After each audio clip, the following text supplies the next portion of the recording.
بزانم ڕێژەی توشبوون لە بەریتانیا ئێستا چۆنە، یعنی گەیشتۆتە چی ڕێژەی توشبوون بەرز بۆتەوە یاخود گەیشتۆتە چی مردن و توشبوون نزیک بوونەتەوە لە یەکتر یاخود بەریتانیا مەترسیکی ئەو تۆی لەسەر بۆ ئەوی وەکو ئیتاڵیای لێبێ؟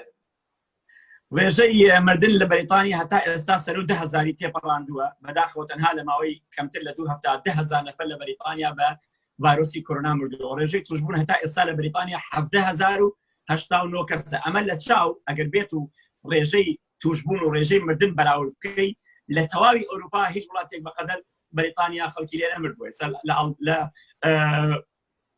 باڵین لە سین زیاتر لە 67,000 نەفەر توش بوو، بەڵام هەمووی 2,000-3,000 نەفەری لێ مردووە، بەڵام بەریتانیا لە 17,000 مردووە.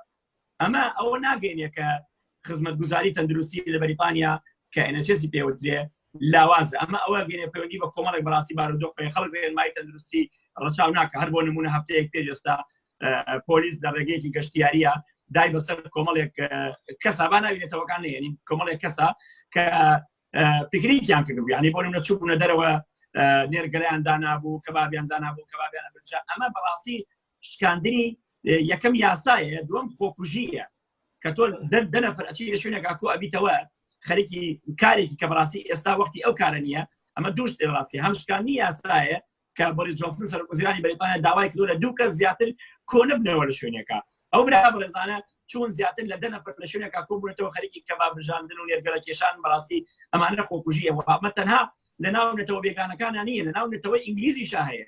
ئێستا ڕۆ لە زۆربەی پارکەکانە کە حکوومەتی بەریتانیا قوتابخانەکانی ئیزن داوە لە ماڵەوە بن بۆ خۆپارێزی، زۆربەی پارکەکان بەڕاستی پڕە لە منداڵی ئینگلیز بەیەکەوە یاری ئەەکەن، دایک و باوکیان بەیەکەوە دانیشتوو 5-6 بەڕاستی ئەمە زیاتر وە ئەکا کە ئەم ڤایرۆسە بڵاو بێتەوە. هەر بۆی حکوومەتی بەریتانیا ئەم بەیانیە لە بانگەوازێکە لە ئاگاداریەکە ئاگاداری خەڵکی کردووە لەوە ئەچێ کە ئێمە لۆکداونی تەواوی بەریتانیا بکەین، واتە تەواوی بەریتانیا بە یەکجاری کەرنتێنە بکرێت. هیچ کەسێک جگە لەوانەیە کە کارمەندی تەندروستین، جگە لەوانەیە کە پێویست ئەکاوە بۆ نمونە پۆلیس ئۆفیسەر یا کەسێکە ژیانی خەڵکی تری بەڕەتەوەی پزیشکە و ماهاون طبیە پەرستارە شتێکە، جگە لەوانە هیچ کەسێک بۆی نییە بێتە دەرەوە ئیلا لە 2 حاڵەت: حاڵەتی شتکڕین کەشتی نەبێت لە ماڵەوە بیخوا، دووەم حاڵەتی تەندروستی زۆر ترسناک بڕاستی، چونکە ئەگەر وا بڕوە بەسەر ئەم قیاسە کە لە 2 هەفتەی ڕابردووە ڕۆیشتووە 17,089 نەفەر توش بووە و زیاتر لە 10,000 لە بەریتانیا مردووە. ئەگەر لەسەر ئەم سیستەمە بڕوە بەڕاستی من گومانم نییە کە ئەو قسەی کە وەزیری تەندروستی بەریتانیا کردی وتی ئەگەر ئێمە لە ماوەی مانگێکی ترا 20,000 نەفەریشمان لێ ببرێ بەڕاستی ئێمە هێشتا سپاسی خوا ئەکەین کەممان لێ مردووە. ڕاست ئەم قسەیە بۆ خەڵکی بەریتانیا زۆر ناخۆش بوو. لە سەرەتا بۆریس جۆنسن قسەیەکی کردی چاوەڕێی مەرگی زۆر لە ئازیزانتان بکەن لە بەریتانیا، خەڵک پێی ناخۆش بوو، بەڵام خۆی ئەزانێ کە ڕاستی بیرکردنەوەی ئەم خەڵکەوە ڕێنمایی خەڵک بەگوێ ڕێنمایەکان ناکەن. بەڕاستی ئێستا زیاتر لە 30 ملیۆن نامە نێدراوە بۆ ماڵەکان لە بەریتانیا ڕێنمایی تەیە، خەڵکێکی هەیگوێ پێ نادا، نامەکەی خاتەنەکەی کۆڵە.